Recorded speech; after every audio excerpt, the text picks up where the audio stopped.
आज के इस वीडियो में हम इंटीग्रेशन यूजिंग ट्रिग्नोमेट्रिक आइडेंटिटीज करने जा रहे हैं। एक्सरसाइज 7.3 पर बेस्ड कुछ क्वेश्चंस हैं जिसमें हम ट्रिग्नोमेट्रिक फॉर्मूलेज का यूज़ करेंगे। 11th क्लास के कुछ फॉर्मूलेज आपको पता होने चाहिए। पिछले वीडियो में आपको बता दिए गए हैं कि कौन कौन से फॉर्मूले आपको यूज़ करने होंगे। टाइप 1 डिस्कस करते हैं। अगर साइन एक्स या कॉस एक्स दोनों में से कोई भी एक फंक्शन दिया हुआ है और इनकी पावर एक इवन है, वो 2 हो सकता है, 4 हो सकता है या कोई भी इवन नंबर पावर है, और ये जो एंगल यहाँ x दिया हुआ है ये x के बजाय कोई और लीनियर फंक्शन भी हो सकता है, ax प्लस बी या 2x या 2x प्लस 5, इस तरह से। तो साइन और cosine function with even powers हम ये टाइप डिस्कस कर रहे हैं। साइन स्क्वायर एक्स का एक फॉर्मूला है जिसको हम लिख सकते हैं, half angle formula of cos से वो डराइव हुआ है, 1 माइनस कॉस 2x बाय 2। ये cos 2 थीटा वाले फॉर्मूले से डराइव हुआ है। cos 2 थीटा होता है 1 माइनस 2 साइन स्क्वायर एक्स, उसी से हमने डराइव किया। इस फॉर्मूले को हमने यूज़ क्यों किया? देखिए, स्क्वायर पावर का इंटीग्रेशन हम नहीं कर सकते। चेन रूल या पावर वाला कोई रूल इंटीग्रेशन में अभी तक हमने नहीं किया है। तो हमें करना क्या होगा, इस पावर को रिमूव करने का टारगेट रखना है। पावर रिमूव करने के लिए ये एक अच्छा फॉर्मूला है। एंगल के साथ कोई नंबर मल्टीप्लाई में है तो वो हमारे लिए इशू नहीं है, हम इंटीग्रेट कर सकते हैं। इस 2 को मैंने बाहर ले लिया, ये 2 अगर बाहर आ गया तो अब 1 का इंटीग्रेशन हो गया है x, cos x का इंटीग्रेशन हो गया है sin 2x है तो 2x ही रहेगा, और x का कोफिशिएंट नीचे आ गया 2 और साथ में प्लस c। ये इसका इंटीग्रेशन हो गया है। अब इसी तरह से cos स्क्वायर x, अगर cos स्क्वायर x है तो फॉर्मूले में सिर्फ इतना फ़र्क है कि यहाँ पर प्लस आ जाएगा, बाकी सब कुछ सेम है। तो अब आप इसको इजीली कर सकते हैं, सेम आंसर आने वाला है, बट यहाँ पर प्लस का साइन आ जाएगा, x plus sine 2x by 2 plus C. अगर यहाँ पर एंगल में पहले से ही स्क्वायर के बजाय 2x होता तो ये 4x हो जाता, अगर यहाँ 4x होता तो यहाँ 8x हो जाता, अगर यहाँ x बाई 2 होता तो यहाँ x हो जाता, और हम अकॉर्डिंगली क्वेश्चन को सॉल्व कर लेते। अब ये एग्जाम्पल नंबर 3 देखें। ये एक्सरसाइज 7.3 का क्वेश्चन नंबर 1 है। Sine square of this angle, इसको मैं अगर इसी फॉर्मूले से कन्वर्ट करता हूँ तो 1 माइनस कॉस, और कॉस का डबल एंगल, जो ये वाला एंगल दिया हुआ है इसका हम डबल एंगल करने जा रहे हैं। डबल एंगल किया जाएगा तो 2x बन जाएगा 4x और 5 हो गया है 10 होल डिवाइड बाय 2। अब मैं इस 2 को बाहर रख सकता हूँ और 1 का इंटीग्रेशन x, cos का integration sin, angle as it is रहेगा, और जो x का कोफिशिएंट है वो नीचे आ गया प्लस c। इस तरह से क्वेश्चन सॉल्व हो गया। ये स्क्वायर वाले क्वेश्चंस हो गए हैं। अब हम देखें, अगर पावर 4 आ जाती है, sine raise to the power 4x, तो हमें क्या करना होगा, जैसे साइन स्क्वायर एक्स को किया है कुछ उसी टाइप की हम हेल्प लेंगे। हम इसको सबसे पहले कन्वर्ट करेंगे साइन स्क्वायर एक्स का होल स्क्वायर, स्क्वायर का स्क्वायर लिख सकता हूँ। अब इस स्क्वायर फंक्शन को मैं इसी फॉर्मूले से साइन स्क्वायर एक्स को जैसे यहाँ कन्वर्ट किया गया था वैसे ही मैं इसको चेंज कर देता हूँ। तो अब ये हो जाएगा 1 minus cos 2x whole divide by 2, whole square अभी भी है। अब हम इस 2 का स्क्वायर इसको बाहर लिख सकते हैं, मैं यहाँ ले लेता हूँ 1/4, 2 स्क्वायर 4 बाहर आ गया, a minus B whole square formula लगा रहा हूँ अब मैं, a स्क्वायर 1 आ गया plus B square cos square 2x हो गया माइनस 2ab, माइनस का 2 into 1 into cos 2x is cos 2x। फॉर्मूले से मैंने a minus B whole square से इसको ओपन कर दिया। अब ये देखिए 1 इंटीग्रेबल है, cos 2x का हम इंटीग्रेशन डायरेक्ट कर सकते हैं, लेकिन ये स्क्वायर अभी भी प्रॉब्लम है। अभी पहले पावर 4 प्रॉब्लम थी, उसमें से एक पावर हमने ख़त्म की, लेकिन अभी एक स्क्वायर और है। तो cos स्क्वायर को हम कैसे हटा सकते हैं, वो हमने अभी एग्जाम्पल 2 में देखा है, 1 प्लस कॉस 2 थीटा वाले फॉर्मूले से। तो अब इस स्क्वायर को और हटाएंगे। ये फर्स्ट टर्म और लास्ट टर्म तो इंटीग्रेबल है, ये अभी इंटीग्रेबल नहीं है। इसको इंटीग्रेबल बनाने के लिए अब हम फिर से फॉर्मूला लगा रहे हैं और इंटीग्रेट भी तीनों टर्म को एक साथ करेंगे। आगे पीछे क्यों नहीं करते हैं, क्योंकि जिस भी पार्ट को आप पहले इंटीग्रेट कर देंगे उसके लिए एक c लगाना पड़ेगा। अगर मान लो मैं इसको इंटीग्रेट कर दूं तो एक c1 लिखना होगा, इसका c2 लिखना होगा, इसका करूंगा तो c3 लिखना होगा, फिर सारे कॉन्स्टेंट्स को कंबाइन करके अलग से c लिखना पड़ेगा। उससे अच्छा है हम इनको एक साथ इंटीग्रेट करें। कॉस स्क्वायर टू थीटा वाला formula 1 plus cos two theta by 2 होता है, तो यहाँ पर 1 प्लस कॉस 4 हो जाएगा, क्योंकि 2 का डबल। जब यहाँ x था तो 2x हुआ, जब यहाँ 2x होगा तो 4x एंगल हो जाएगा। अपॉन अपॉन में तो 2 ही रहेगा, वो तो फॉर्मूले का पार्ट है, ये एंगल का डबल हुआ है। Minus 2 cos 2x। अब ये पूरा फंक्शन इंटीग्रेबल हो चुका है। फाइनल आंसर अब मैं लिख सकता हूँ 1/4 आ गया है, और 1/4 के साथ 1 का इंटीग्रेशन x, 1/2 का इंटीग्रेशन x/2, कॉस थीटा का इंटीग्रेशन साइन थीटा, अपॉन 4 आना चाहिए, 2 ऑलरेडी था तो 4 इंटू 2 8 हो गया है। और आगे देखते हैं, अब है आगे -2 कॉस का इंटीग्रेशन साइन, एंगल जो है वो एज इट इज रहेगा, अपॉन 2 प्लस c, थोड़ा सा और सिंप्लीफाई होगा, आप इसको आगे कर सकते हैं। सिमिलरली एक और एग्जांपल लेते हैं। अगर होता cos raise to the power 4, यहाँ cos की पावर 4 ली गई है, तो अब मैं इसको क्या करूँगा, जैसे अभी पहले वाला क्वेश्चन क्या है, एग्जाम्पल 4 क्या है, बिल्कुल वैसे ही होगा। इसको मैंने स्क्वायर का स्क्वायर लिख दिया, power 2 whole raise to the power 2, cos square theta को कन्वर्ट किया डबल एंगल फॉर्मूला में, तो 1 प्लस कॉस 2 थीटा, इसका डबल हो गया, होल डिवाइड बाय 2। ये अभी होल स्क्वायर है, और अब हम इस होल स्क्वायर को सिंप्लीफाई करेंगे, और फर्दर सिंप्लीफाई करते हैं तो 1/4 मैंने बाहर ले लिया है, 2 का स्क्वायर डिनोमिनेटर में, a square plus b square plus 2ab, यानी कि 2 इंटू कॉस 4x प्लस 2। अब आगे का स्टेप आप ट्राई कर सकते हैं। ये जो कॉस स्क्वायर है, इसमें अब हम फिर से कॉस 2 थीटा वाला फॉर्मूला लगाएंगे, 1 प्लस कॉस स्क्वायर 2 थीटा का 1 प्लस कॉस, इसका फिर डबल हो गया है 8x plus 4 whole by 2 plus 2 cos 4x plus 2। अब ये पूरा क्वेश्चन इंटीग्रेबल है। नेक्स्ट स्टेप आप अपने आप ट्राई कर सकते हैं। टाइप नंबर 2 में अगर साइन या कॉस की ही कोई पावर ऑड आ जाती है, 2n प्लस 1 यहाँ पर एक ऑड पावर को रिप्रेजेंट कर रहा है, सो साइन एक्स और cosine function with odd powers में हम क्या करेंगे, एक एग्जाम्पल 6 देखिए। एग्जाम्पल 6 में ले रहा हूँ कॉस क्यूब एक्स। अगर कॉस क्यूब एक्स है तो मैं इसको cos square x into cos x लिख सकता हूँ, और इस कॉस स्क्वायर एक्स को मैंने कन्वर्ट कर दिया 1 माइनस साइन स्क्वायर एक्स में, आइडेंटिटी लगा दी है, इंटू कॉस एक्स। अब अगर मैं साइन एक्स को t ले लेता हूँ तो dt क्या हो जाएगा, cos x dx। अब ये पूरा क्वेश्चन सब्स्टिट्यूशन मेथड से इजीली सॉल्वेबल हो गया है, 1 माइनस टी स्क्वायर और ये पूरा dt बन चुका है, 1 minus T square into D T. तो और अब मैं इसको इंटीग्रेट करूंगा, 1 का इंटीग्रेशन अब x नहीं होगा t होगा, क्योंकि हम dt के रेस्पेक्ट में कर रहे हैं, तो t minus T cube by 3 plus c, और अब t की वैल्यू पुट करते हैं तो ये आंसर आएगा। एक ऑल्टरनेट मेथड और हो सकता है, इसके लिए आपको cos 3 थीटा वाला फॉर्मूला पता होना चाहिए। cos 3x का फॉर्मूला देखें, cos 3x का ये फॉर्मूला है, इससे मैं cos क्यूब x की वैल्यू निकाल सकता हूँ। तो ये formula direct cos cube x को कन्वर्ट करने में यूज़ किया जा सकता है। तो अगर मुझे cos क्यूब x का क्वेश्चन मिलता है तो एक मेथड ये भी हो सकता है कि इसको कन्वर्ट कर दिया जाए, फॉर्मूले के हिसाब से 1/4 को बाहर रखा, तो अब रह गया है cos 3x plus 3 cos x dx। अब इसका इंटीग्रेशन कर देते हैं, 1/4 बाहर, cos 3x का integration sin 3x upon 3 plus 3 cos x का integration sin x plus c। तो ये आंसर आ गया है। देखिए ऑल्टरनेट मेथड और ये जो आपको सब्स्टिट्यूशन मेथड बताया गया है, दोनों के आंसर्स अलग अलग हैं, लेकिन दोनों सही हैं। आपको इस आंसर को इस फॉर्म में या इसको इस फॉर्म में लाने की ज़रूरत नहीं है। आपका आंसर अगर फाइनल आ चुका है तो ये सिंप्लीफाइड आंसर आपका फाइनल आंसर हो सकता है। दोनों को कंपेयर ना करें, दोनों आंसर ठीक माने जाएंगे। इसी तरह से अब नेक्स्ट क्वेश्चन देखते हैं, sine cube 2x plus 1। Exercise 7.3 का क्वेश्चन नंबर 4 है ये।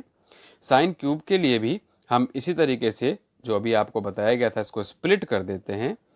हम एक इवन पावर रख रहे हैं और एक पावर को अलग कर दिया गया, साइन 2x + 1। अब यहां पर t लिया जा सकता है, किसको? पहले से कॉस में कन्वर्ट कर देते हैं, 1 - cos स्क्वायर 2x + 1 को।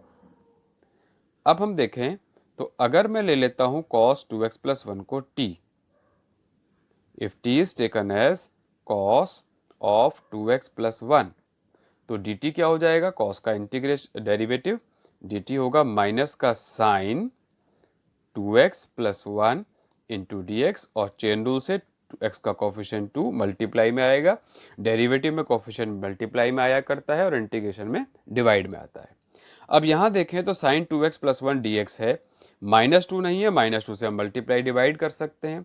जो चाहिए वो अंदर रख दिया गया, -2 यहाँ लिख देंगे, एक -2 यहाँ लिख देंगे, तो बाहर वाला -1/2 जो नहीं चाहिए वो बाहर लिख दिया गया इंटीग्रेशन के बाहर।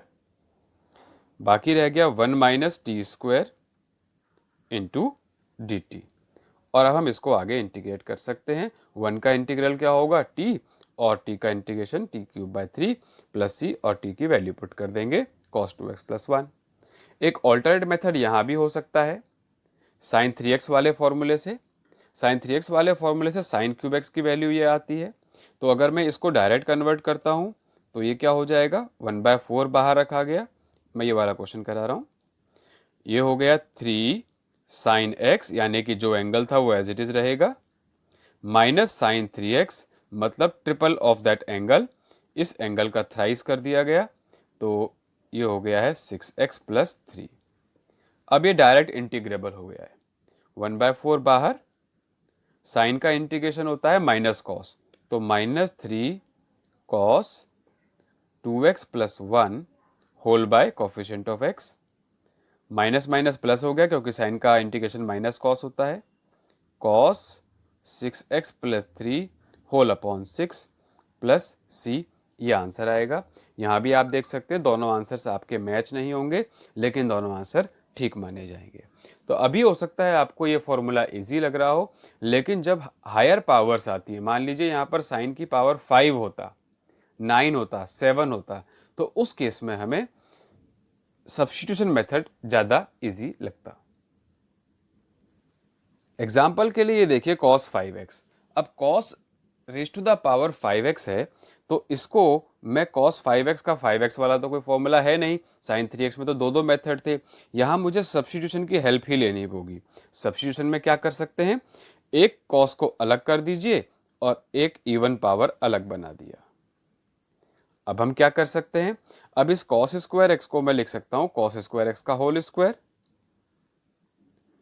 cos² x का whole square into cos x, और अब इस cos² x को लिख सकते हैं 1 - sin² x, और अब जैसे हमने पहले किया था cos³ x वाला, वैसे ही sin x को ले लें। अगर t, मैं अगर t ले लेता हूं sin x को, तो dt हो जाएगा cos x dx, और एक क्वेश्चन हो जाता है 1 - t² whole square into dt। अब हम इसको आगे सिंप्लीफाई कर सकते हैं, a² + b² - 2ab dt के साथ, और अब ये इंटीग्रेबल है, t + t raised to 5/5 - 2t³ + c, और t की वैल्यू पुट कर देंगे। इसी तरह से कोई और अगर हायर पावर ऑफ साइन है तो हम उसको सॉल्व कर सकते हैं। जैसे यहाँ पर sin raised to 9x है, तो हम इसको लिख सकते हैं sin raised to 8x into sine x. वैसे इतनी हायर पावर्स वाले क्वेश्चन होंगे नहीं, बट ऑड पावर्स में अगर हायर पावर आती है तो सब्स्टिट्यूशन मेथड इज प्रेफरेबल, आप इसको ट्राई कर सकते हैं। नेक्स्ट क्वेश्चन, अगर साइन कॉस की पावर्स तो हमने देख ली है, अगर 10 में आ गया तो क्या करेंगे, tan² x तो हम डायरेक्ट कर चुके हैं, इसको हम लिख सकते हैं आइडेंटिटी से sec² x - 1, और sec² x डायरेक्ट इंटीग्रेबल है tan x - x। लेकिन अगर 10 की पावर 4 आ गई, पावर 4 आ जाती है तो हम इसको tan square x whole square लिखेंगे। और अब tan स्क्वायर x को मैं कन्वर्ट कर सकता हूं, इसके दो पार्ट कर देता हूं, tan square x into tan square x में। एक tan स्क्वायर x को मैंने चेंज कर दिया sec स्क्वायर x माइनस 1 में, sec square x minus 1 identity से। और अब मैं इस ब्रैकेट को ओपन करने जा रहा हूं। ब्रैकेट को ओपन करते हैं तो क्या हो जाएगा, sec square x into tan square x पहला part minus tan square x दूसरा पार्ट। अब जो पहला पार्ट है वो सब्स्टिट्यूशन से सॉल्व हो रहा है। अगर tan को ले लिया जाए t ले रहे हैं हम tan x को, तो dt क्या होगा, sec square x dx, second square x dx। तो पहला पार्ट कन्वर्ट हो जाएगा t स्क्वायर dt में, माइनस दूसरा पार्ट फॉर्मूले से हो रहा है, इसको हम लिख सकते हैं sec स्क्वायर x माइनस 1। और अब आप इन दोनों पार्ट को इंटीग्रेट कर सकते हैं। ये हुई tan की इवन पावर्स। ऑड पावर में अगर tan क्यूब x आ गया तो हम क्या करेंगे, हम इसको कर सकते हैं tan square x into tan x। और अब इस tan स्क्वायर x को sec स्क्वायर x की फॉर्म में ला सकते हैं using identity sec square x minus 1 into tan x। Again brackets को ओपन कर देते हैं तो ये हो गया है sec square x into tan x dx minus दूसरा पार्ट tan x। यहां फिर से tan x को t लेना है, tan x को t लेंगे तो sec square x dx dt हो जाएगा, अभी ऊपर कर चुके हैं। So this will be t dt minus tan x dx। और now this is in integrable form, t का integration t square by 2 minus tan x का डायरेक्ट इंटीग्रेशन हम सीख चुके हैं फॉर्मूले से, सब्स्टिट्यूशन मेथड में किया था, log sec x। tan x का direct integration log sec x plus c आ गया। ये आंसर हो गया, t की वैल्यू हम पुट कर देंगे। टाइप 3 में अब हम करने जा रहे हैं sin x और cos x दोनों फंक्शंस हैं एक साथ मल्टीप्लाई में और इनके कुछ पावर्स हैं।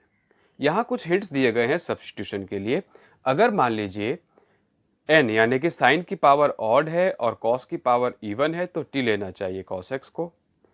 n यानी कि साइन की पावर इवन है, cos की पावर ऑड है तो t लेना चाहिए sin x को। दोनों पावर्स ऑड है तो आप साइन या cos में से किसी को भी t ले सकते हैं। दोनों पावर इवन है तो वो एक स्पेशल केस हो जाएगा जब क्वेश्चंस इस तरह के क्वेश्चंस होते नहीं है। जो क्वेश्चंस होंगे हम उसको उसी के अकॉर्डिंगली डील करेंगे, ऐसे क्वेश्चंस देखने में नहीं मिलेंगे। अब दोनों ऑड हैं तो यहाँ हिंट दिया गया है कि किसी को भी t ले सकते हैं। यहां मैं t ले रहा हूं sin x को। अगर t लिया गया sin x को तो dt हो जाएगा cos x और dx, यानी कि मुझे cos x के साथ एक dx चाहिए। ये cos क्यूब x है, इसको मैं लिख सकता हूं sin cube x as it is रहा, cos square x into cos x। अब ये पूरा dt बन रहा है, ये t क्यूब बन जाएगा। और cos स्क्वायर को क्या मैं लिख सकता हूं, cos स्क्वायर हो सकता है 1 माइनस साइन स्क्वायर x। तो ये हो गया t cube, 1 minus sine square x करते ही 1 माइनस टी स्क्वायर, और ये पूरा dt। अब बड़ा सिंपल है, बस ब्रैकेट्स को ओपन करना है और इंटीग्रेट करना है। इंटीग्रेट करने के बाद t की वैल्यू सब्स्टिट्यूट करनी है। नेक्स्ट एग्जांपल देखते हैं। ये आपके एक्सरसाइज 7.3 का क्वेश्चन नंबर 5 है। नेक्स्ट एग्जांपल देखते हैं। अगर साइन की पावर इवन है, कॉस की पावर ऑड है। अगर साइन की पावर इवन और कॉस की पावर ऑड है तो आपको बताया गया t लेना चाहिए sin x को। ऐसा क्यों कर रहे हैं, आप अगर लर्न नहीं कर पा रहे हैं ट्रिक्स को, हिंट्स को, तो आप डायरेक्ट भी देख सकते हैं। हमें t लेना है, ऑड में से अगर मैं एक को कम कर देता हूं, यानी कि मैं इसको लिख देता हूं sine square x into cos square x into cos x, तो ये dt बन सकता है अगर t लिया जाए साइन को। अगर यहां साइन होता तो फिर मुझे कॉस को t लेना होता, तो यहां फिर से साइन को t लिया गया तो ये टी स्क्वायर हो गया। कॉस स्क्वायर एक्स को 1 माइनस साइन स्क्वायर एक्स लिख सकते हैं, cos x D x D T हो जाएगा। हाँ, इतना फर्क पड़ता, अगर कॉस को t लिया जाता तो फिर एक माइनस का फर्क आता, मतलब अगर हम t लेते हैं cos x को तो dt में माइनस साइन x आता है, तो माइनस हमें बाहर लिखना होता है। ये अब आप आगे इंटीग्रेट कर सकते हैं। Type number 4 is very important. यहाँ साइन और कॉस के फंक्शंस अलग अलग एंगल्स के होंगे और मल्टीप्लाई में होंगे। एक साइन एक कॉस हो सकता है, दोनों साइन हो सकते हैं, एक दोनों कॉस हो सकते हैं, या तीन फंक्शन हो सकते हैं, तीनों साइन या तीनों कॉस। इस तरह के क्वेश्चन एनसीईआरटी में हैं। ये फॉर्मूले आपको बताए गए थे, हम इन फॉर्मूलेस को यूज़ करेंगे। 11th क्लास के फॉर्मूले हैं, इनको लर्न कर लीजिएगा। अब ये फॉर्मूले देखें और एग्जाम्पल नंबर 15 जो कि आपकी एक्सरसाइज 7.3 का क्वेश्चन नंबर 2 है। एक साइन है एक कॉस है। एक साइन एक कॉस मुझे इनमें से कहाँ मिल रहा है? पहले फॉर्मूले में मिल रहा है, हालांकि दूसरे में भी है, मैं इसको यूज़ कर रहा हूँ, किसी को भी यूज़ कर सकते हैं। एक साइन है कॉस के साथ 2 भी चाहिए, 2 तो यहाँ है नहीं। अब 2 है नहीं तो हम क्या करेंगे, इसमें करते हैं 2 से मल्टीप्लाई और 2 से डिवाइड। क्वेश्चन में था नहीं, लेकिन हमने 2 से मल्टीप्लाई डिवाइड किया। 2 साइन ए कॉस बी, अब यहाँ पर a है 3x, b है 4x। फर्स्ट फॉर्मूले को यूज किया गया, तो ये हो गया साइन a प्लस बी यानी कि 7x plus sine a minus B यानी कि माइनस x। लेकिन साइन माइनस एक्स क्या होता है? माइनस ऑफ साइन x, तो इस माइनस को हम बाहर ले आते हैं। ये हो गया अब sine 7x minus sine x dx। और अब ये इंटीग्रेबल है। साइन x का इंटीग्रेशन माइनस कॉस x का कोफिशिएंट माइनस माइनस प्लस, ये आ गया है cos x प्लस c। इस तरह से आंसर आ गया है। अब अगर आपके पास तीन तीन फंक्शंस आ जाते हैं, एक्सरसाइज 7.3 का क्वेश्चन नंबर 3 है। अगर तीन फंक्शन आ गए तो हम क्या करेंगे? यहाँ भी 2 से मल्टीप्लाई डिवाइड करना है, लेकिन हम इसमें क्या करते हैं, तो अगर हमें तीन फंक्शंस दिए जाते हैं तो अप्रोच यही रहेगी, फॉर्मूले यही यूज करने होंगे, लेकिन अब हमें इनको पहले पेयरिंग करना होगा। पहले दो टर्म्स को ले लेते हैं। तीन अलग अलग एंगल्स हैं। 11th में भी आपको बताया गया था, याद होगा, कि हम एक ग्रेटेस्ट एंगल और एक लीस्ट एंगल को प्रेफर करते हैं। तो यहाँ पर मैं पहले पेयरिंग कर रहा हूँ। एक लिया गया cos 6x और एक cos 2x को एक साथ ले लिया, cos 4x को अलग रख दिया। और इसके साथ क्योंकि 2 cos a cos b का फॉर्मूला लगना है, 2 cos a cos b का formula cos a plus B plus cos a minus B, एक 2 चाहिए, तो 2 कांस्टेंट तो हम कभी भी ला सकते हैं, 2 चाहिए तो 2 से multiply divide, multiplying divide by 2। देखिए, जो हमें कांस्टेंट इंटीग्रेशन में चाहिए होता है वो मैं अंदर लिखता हूँ, जिसकी ज़रूरत नहीं है उसको हम इंटीग्रल के बाहर लिख सकते हैं। अब 2 cos a cos b का फॉर्मूला अप्लाई किया गया, तो ये हो गया है cos a plus B 6 plus 2 8x हो गया, plus cos a minus B यानी कि 4x। अभी बाहर cos 4x और भी है, dx dx। अब इस cos 4x को दोनों से मल्टीप्लाई करेंगे तो ये हमारे पास दो अलग अलग क्वेश्चन बन गए। Half cos 8x cos 4x dx plus half cos square 4x। cos 4x का ब्रैकेट ओपन किया, दो अलग अलग टर्म्स आ गई हैं। अब यहाँ देखते हैं, फिर से cos cos के दो टर्म हैं, तो एक 2 और चाहिए, 2 cos a cos b का ऐसा वाला ही फॉर्मूला लगेगा। तो फिर से 2 से मल्टीप्लाई डिवाइड किया गया, 2 cos 8x cos 4x। और यहाँ पर पावर 2 वाला टाइप हम कर चुके हैं टाइप 1 में ही। cos स्क्वायर थीटा अगर है तो पावर को कैसे हटाते हैं? हाफ एंगल फॉर्मूला से, 1 प्लस cos 8x बाय 2, ये डायरेक्ट फॉर्मूला है। ये इंटीग्रेबल आ चुका है, इसको इंटीग्रेबल अभी बनाना है। 1/4 2 cos a cos b होता है cos, दोनों को हमने ऐड किया, 8 plus 4 12x plus cos a minus B 4x dx plus 1/4 2 और 2 बाहर आ गए हैं, 1 प्लस cos 8x। अब दोनों को इंटीग्रेट कर देते हैं, 1/4 बाहर as it is, cos 12x का integration, sine 12x by x का कोफिशिएंट, cos 4x का साइन 4x बाय 4, प्लस 1/4, 1 का इंटीग्रेशन x और साइन 8x/8, ये आंसर आ गया है, प्लस c। तो इस तरह से ये सारे टाइप्स हो चुके हैं, और भी टाइप्स आगे आएंगे। फिलहाल इन मेन 4 टाइप्स की प्रैक्टिस कीजिए और इन्हीं से रिलेटेड एनसीईआरटी के क्वेश्चंस को सॉल्व कीजिए। Thank you.